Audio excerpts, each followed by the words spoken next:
Good morning, Tony here. I've got a question for you. Do you have a pre-admission process in your clinic right now? And if you don't know what a pre-admission process is, basically what it is imagine this scenario. I'm a physical therapist.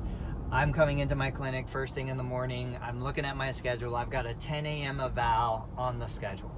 I pull up my medical record and I can look at the record and read everything there is to know about this individual. Why?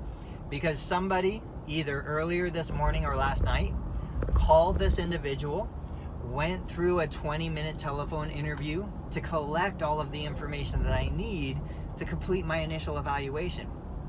They asked them questions about the particular situation. Why are you coming to therapy? What makes your condition better? What makes your condition worse? Can you tell me about the medications you're currently taking? Can you tell me if you've had any orthopedic surgeries or any surgeries related to this condition? Can you tell me about your living situation? Do you have stairs at home? Do you drive? Are you still working? Are you retired? Can you tell me about your family life? Do you live with anybody? Do you have help at home? Do you require help at home? Were you able to bathe and dress and groom and drive yourself to therapy? So a pre-admission process is essentially somebody in your organization, somebody on your team who has the time to call new patients on the phone. Usually they're going to review insurance coverage. They're going to say, okay, Mrs. Jones, we were able to call on your health insurance. This is what we found. They told us that this, that, and the other was covered. You would have this as an out-of-pocket cost before the visit. And they would review the insurance eligibility and coverage, but then they would start into the actual admission and collecting all of the past history.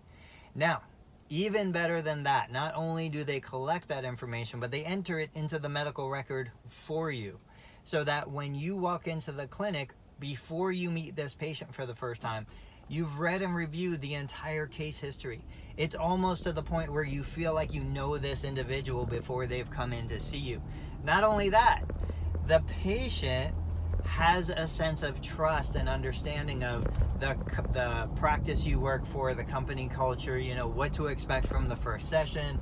The person who was talking to them on the phone explained what you would probably be doing, what to wear, what time to arrive, gave them directions to the facility. So the client is walking in with a sense of increased trust, awareness. They understand and kind of the expectation for the treatment has been established ahead of time and pre-framed. All of this, plus you really get the opportunity to start patient care sooner. If I see a patient that I've never seen before and I don't have any of this information ahead of time, I'm starting from scratch. I'm going to spend 15, 20, sometimes 30 minutes just collecting this information and organizing it into the medical record. That's non-billable time that I can't start treating the patient. So with all of this being done ahead of time, at the minimum, you should be able to get a single billable unit more than you would have normally gotten. Maybe you can get 2 billable units depending on your system as it is today compared to where it's going to be. So guys, if you want to talk more about what a pre-admission process would look like specifically for your clinic, how you can customize the pre-admission process based on the payer, based on the environment, based on the condition, let's open up this conversation because I think it's important for therapists, OTs, PTs, SLPs to really leverage where the value is and essentially grow a team to allow you to do what you do best, right? If I'm a baseball player, I can't play every position. I need to play my position well and bring other teammates on to play other positions. Guys, I'll catch you in the next video. Let me know what you think. Tell me in the YouTube comments below. And if you haven't already, take a minute and subscribe to the channel. I'll catch you next time.